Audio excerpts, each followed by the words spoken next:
পুড়ে গেছে আরাকান রাজ্য, পুড়ে গেছে প্রায় 50,000 রোহিঙ্গা মুসলিম নর নারী এবং শিশুদের জ্যান্ত জীবন, শুধু একটি বিতর্ককে কেন্দ্র করে, সেটি হচ্ছে আরাকান তথা রাখাইন ভূমির প্রকৃত মালিক কারা।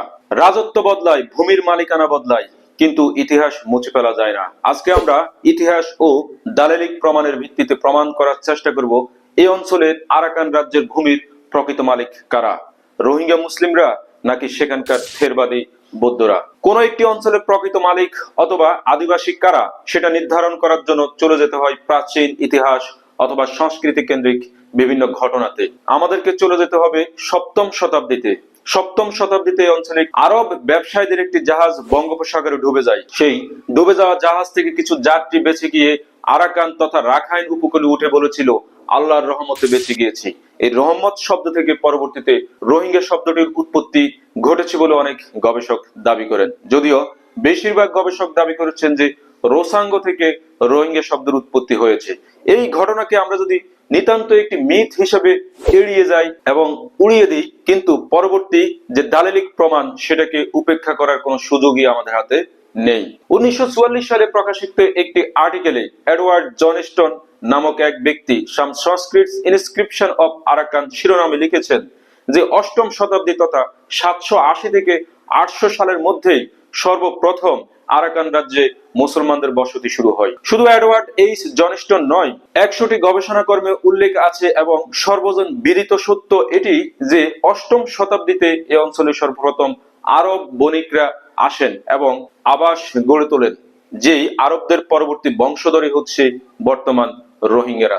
আরবগণ এই অঞ্চলে বস্ত্র, সুগন্ধি, মুক্তা, সোনা ও রূপা নিয়ে তারা ব্যবসা করতে আসেন। ভারতবর্ষ থেকে দক্ষিণ পূর্ব এশিয়ায় ব্যবসা করার একটি হটস্পটে পরিণত হয় আরাকান রাজ্য। হযরত মুহাম্মদ মুস্তাফা সাল্লাল্লাহু আলাইহি ওয়াসাল্লামের জীবদ্দশায় আরব বণিকরা এই আরাকান রাজ্যে ব্যবসা শুরু করেন বলে বেশিরভাগ গবেষণা এবং বিভিন্ন দালিলিক প্রমাণ আছে। রোহিঙ্গা জাতির ইতিহাস নামক একটি বইতে বাংলাদেশী একজন লেখক এন এম হাবিবুল্লাহ দেখিয়েছেন যে অষ্টম শতাব্দীতেই এই অঞ্চলে মুসলমানদের আবির্ভাব অথবা আরাকান রাজ্যে মুসলমানদের বসতি শুরু হয়। আজ থেকে 1500 বছর পূর্বে এই আরাকান রাজ্যে রোহিঙ্গারা বসতি শুরু করে, যেখানে তারা কৃষি কাজের সাথে জড়িত ছিল। তাহলে এই ভূমির প্রকৃত মালিক রোহিঙ্গারা ছাড়া আর কে হতে পারে? কালক্রমে এই অঞ্চলে গড়ে ওঠে একটি সাম্রাজ্য, যে সাম্রাজ্যের নাম হচ্ছে ম্রক-ইউ সাম্রাজ্য।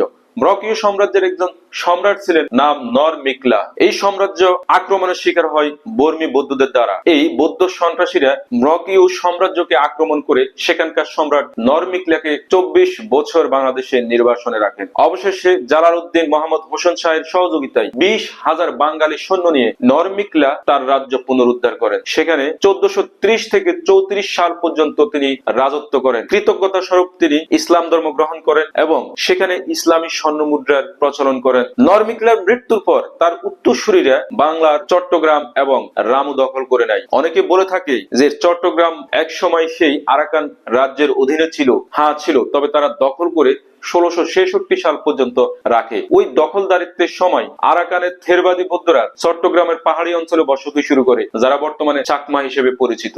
বর্মীরা আবারও আরাকান রাজ্য আক্রমণ করে 1784 সালে। এই আক্রমণের পরপরই তারা প্রথমবারের মতো মুসলমানদের উপর অত্যাচার ও গণহত্যা চালায়। তাদের গ্রেপ্তার এড়াতে প্রায় 35,000 মুসলিম রোহিঙ্গা প্রথমবারের মতো বাংলাদেশে পালিয়ে আসে। এই প্রথমবারই তাদের কপালে লেখা হয় উদ্বাস্তু জীবন। এরপর 1826 সালে ব্রিটিশরা বার্মা দখল করে। তখন আরাকান রাজ্য আবারও শান্তি নেমে আসে। মুসলিম রোহিঙ্গারা তাদের আবাস ভূমি আবারও উদ্ধার করে প্রকৃত মালিকানা ফিরে পায়। সেখানে ফিরে গিয়ে তারা কৃষিকাজ শুরু করে। তাদের বংশবৃদ্ধি হতে থাকে। 1911 সালের আদমশুমারি অনুযায়ী সেখানে প্রায় 4.5 লাখ রোহিঙ্গা মুসলিম ছিল। দ্বিতীয় বিশ্বযুদ্ধ শেষে 1948 সালে যখন বার্মা স্বাধীন হয়, তার আগে ভারত পাকিস্তানের বিভক্তিকালে এই আরাকান রাজ্যের রোহিঙ্গা মুসলিম নেতারা মোহাম্মদ আলী জিন্নার কাছে এসে বলে তারা পাকিস্তানের সাথে একীভূত হতে চায়, কিন্তু মোহাম্মদ আলী জিন্না তাদের এই প্রস্তাব প্রত্যাখ্যান করে। প্রত্যাখ্যাত হয়ে এই মুসলিম নেতারা এলাকায় ফিরে গিয়ে একটি মুসলিম রোহিঙ্গা পার্টি গঠন করে এবং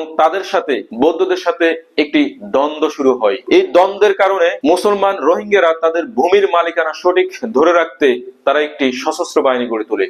আজকে যারা যুদ্ধ করছেন আরসা, RSO, ARA, তাদের মনে রাখতে হবে তাদের এই সশস্ত্র সংগ্রাম শুরু হয়েছে 19 সাল থেকে, মতান্তর 1944 সাল থেকে। 1962 সালে মায়ানমারে যখন সামরিক শাসন শুরু হয়, তখন মুসলমানদের উপর নতুন করে অত্যাচারের খড়গ নেমে আসে। অত্যাচার সহ্য না করতে পারে 1972 এবং 92 সালে 2 দফে বাংলাদেশে প্রবেশ করে প্রায় 2.5 লক্ষ রোহিঙ্গা। 12 সালে মুসলিম বৌদ্ধ দাঙ্গার পরে 1970 সালে চূড়ান্তভাবে তাদের উপর অত্যাচারের খড়গ নেমে আসে। অত্যাচার সহ্য করতে না পেরে হাজার হাজার রোহিঙ্গা মুসলিম নারীদেরকে ধর্ষণ, হত্যা, অগ্নিসংযোগের কারণে তারা প্রায় পুরো রোহিঙ্গা গোষ্ঠী অর্থাৎ 15 লক্ষ রোহিঙ্গা বাংলাদেশে এখন উদ্বাস্তু জীবন যাপন করছে। কোন কোন হিসাব মতে প্রায় 25 লক্ষ রোহিঙ্গা বাংলাদেশে অবস্থান করছে। ইতিহাস পর্যালোচনা করে আমরা দেখলাম প্রায় 1500 বছর পূর্বে কোন একটি জাতি যে অঞ্চলে বসবাস করত, আন্তর্জাতিক আইন এবং মানবিক আইন অনুযায়ী সেই ভূমির মালিক ওই জাতি ছাড়া অন্য কেউ দাবি করতে পারে না। আরাকান রাজ্যের প্রকৃত মালিক হচ্ছে এই মুসলিম রোহিঙ্গারা। সুতরাং মুসলিম রোহিঙ্গা ভাই বোনদের উদ্দেশ্যে বলছি, ক্যাম্পে বসে না থেকে আপনারা যুদ্ধে ঝাঁপিয়ে পড়েন, আপনাদের বাপ দাদার ভূমি উদ্ধার করুন, আপনাদের বাপ দাদার রাজ্য উদ্ধার করে নিজেদের স্বাধীন আবাস গড়ে তুলুন। রাজা আসে রাজা যায়, কিন্তু ইতিহাস কখনো মুছে ফেলা যায় না। ইতিহাস সাক্ষ্য দেয় যে আরাকান রাজ্যের ভূমির প্রকৃত মালিকানা হচ্ছে এই রোহিঙ্গা মুসলিমগণ। রোহিঙ্গা মুসলিম ভাই বোনদের উদ্দেশ্যে বলছি, ক্যাম্পে বসে না থেকে যুদ্ধে ঝাঁপিয়ে পড়ুন, আপনাদের ভূমি উদ্ধার করুন।